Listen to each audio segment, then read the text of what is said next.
I'm 47. Yeah, so in my late 40s, I find out that my dad is not my biological father.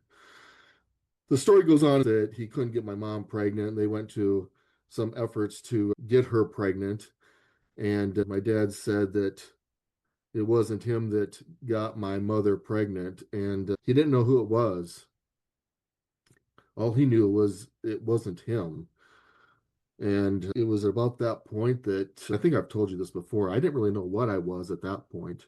I didn't know if I was adopted, if I was my mother's son, or what the situation was. I called my mom a couple days later and I said, "Hey, Dad tells me the story about how he's not my dad, my biological father."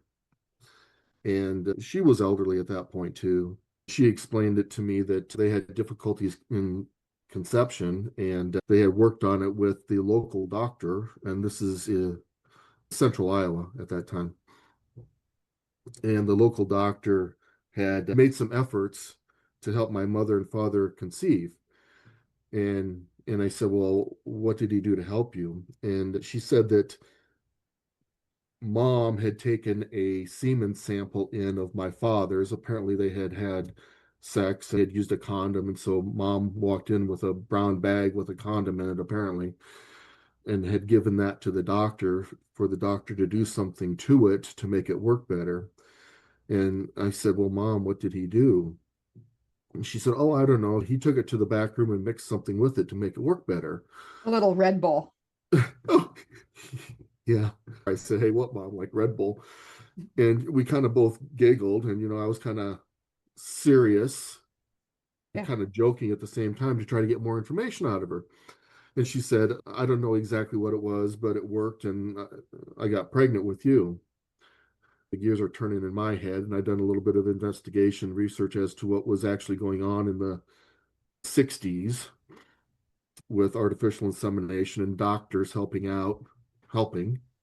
air quotes, helping with conception. And so the light bulb went on above my head, and I kind of figured out what the situation was. Then I had started doing some research into who this doctor was. His name had come up before in my history with my mom talking, and I think he was held in great esteem. Did you look like your dad, Mark? My dad or my biological father?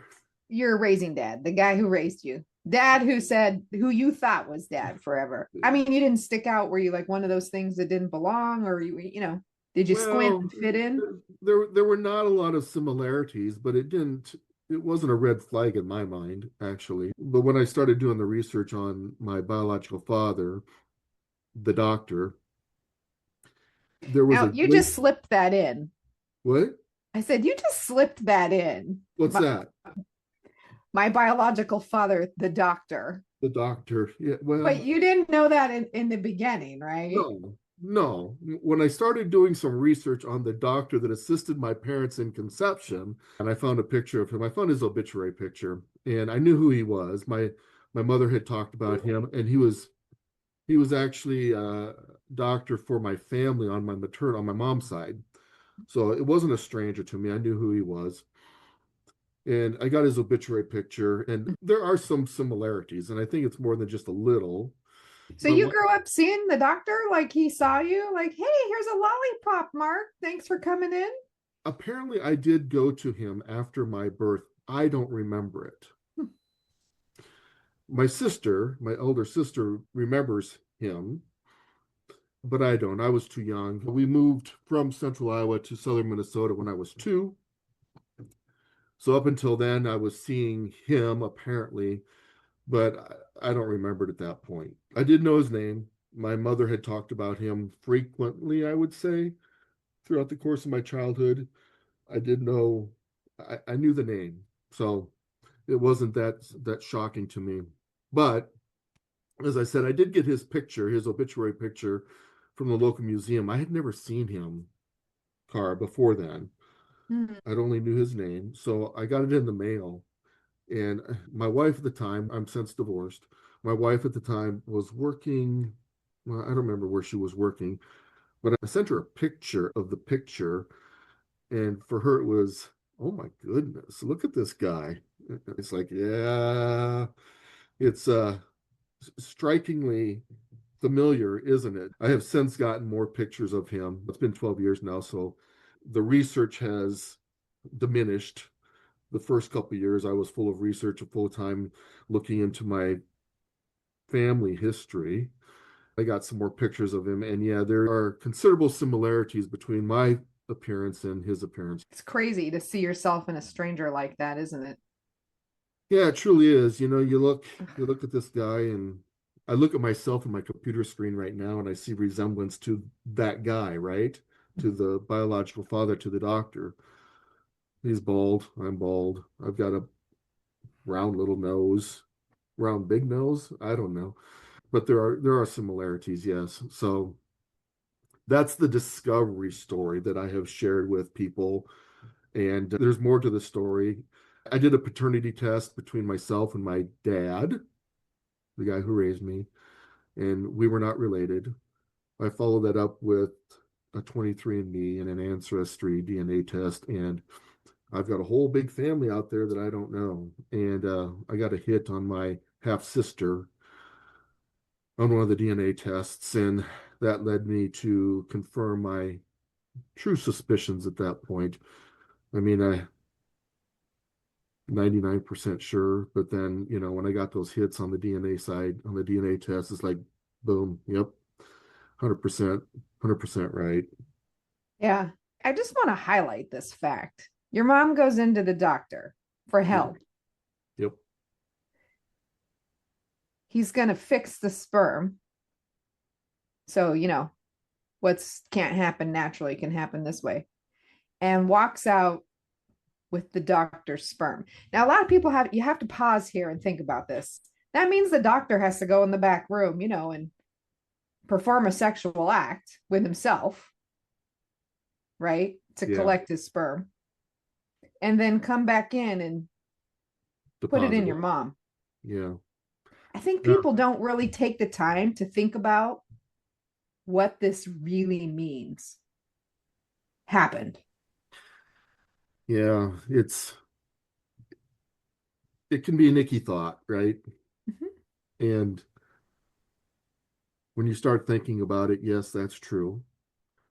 I've been to his office. I have driven past his office, seen the office, seen the place where I was conceived, and yeah, it can give me kind of an icky feeling. But on the flip side, I am blessed to be here. 100%.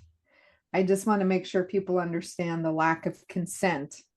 My mom said she didn't know, and I have to believe her. I don't know what she didn't know exactly. I don't know how much the doctor explained to her. I wasn't there for that, obviously. Um, she told me she didn't know. I don't know if in the back of her mind she had an understanding of what was going on or who it was or what it was. I go in and out as far as how much I think my mother knew at the time. And your dad, did he know it was the doctor? No, he told me he didn't know, and I have to believe that too. I press him on how much what was going on. He didn't know. He just knew that it wasn't him. He had mumps as a kid, as a teenager, and back then in the 40s, mumps was a problem. Mm-hmm. And for what it did to young men at that point, it turned into a significant problem. And that's probably one of the reasons why, we all have had the MMR vaccination and it's helped men, boys, with their fertility over time. So that's the story I got from my dad anyway. To Have be kids.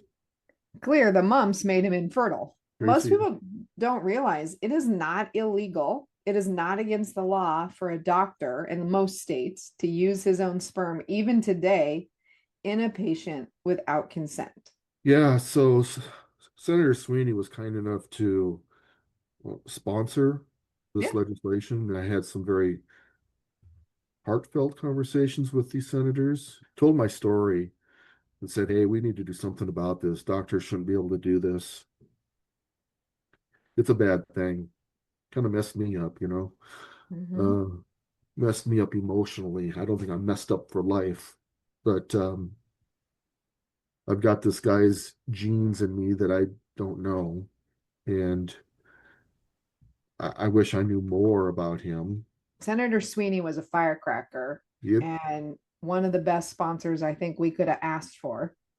Senator Sweeney did some animal husbandry. So she Uh, very quickly understood. She's like, if I requested sperm for breeding the cattle that I have, I would get the sperm that I requested.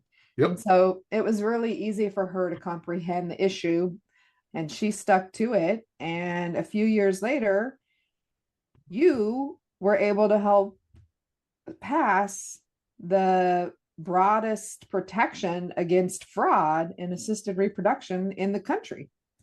You did the legwork on it though, Cara. You put the words to a piece of paper and got that thing through. I just told my story, and